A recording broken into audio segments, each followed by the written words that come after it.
shoulder joint? Mm-hmm. Yes. Is it normal that you feel it all the way to your shoulder joint? Absolutely. For one of two reasons. Either you might be trying too hard, in which case do less, or it might just be unwinding stuff. So it could be that you're not working too hard, it's just asking you to move in an unfamiliar way. But if that unfamiliarity, if you're working harder and harder at it, in learning a new pattern like this, there's a place where working hard will help get through, kind of, and there's a place where the intensity of the sensation is greater because of its newness. So sometimes a brand new thing will feel really intense, and then we keep looking for the intensity of that. Sometimes, and sometimes trying harder will open up the pathway. So I have to really focus on doing it.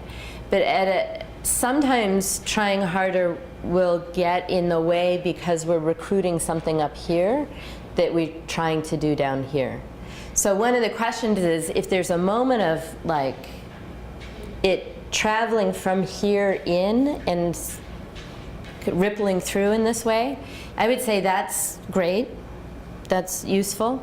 If you find that you're using your shoulder to try to organize your fingertips, that's not so much going to be useful. And in that case, do less, because these patterns, this approach, is really about distal initiation and recruiting very specifically from the distal inward. So I think I've said this before, but our developmental progression is such that we learn to move proximal out. So we'll learn to organize our shoulders in the upper limbs before we learn to control our elbows, before our wrists. The last thing we get really meticulous, volitionally sophisticated about is our fingertips. But then once we've learned to use our fingertips and do these fine motor things, the premise of this approach to movement is that once we've learned to do that, that's going to be the most efficient pattern for our activities of daily life, or anything we do, because in particular in both the feet and the upper limbs, but because of the sequencing in which we recruit, the order in which we recruit things, that will do only as much as we need to do to pick something up, and that as we need to do more, we'll recruit more from distal to proximal. But that if we're picking up something that's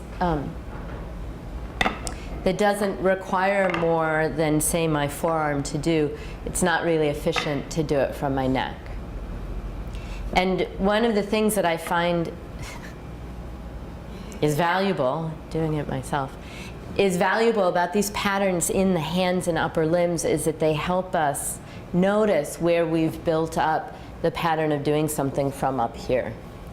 So it's a really good question about whether it's unraveling, what I think of as unraveling or rippling through, or if in the effort to do it because it's confusing, or if you're kind of trying to do it from your shoulder, which is not going to help.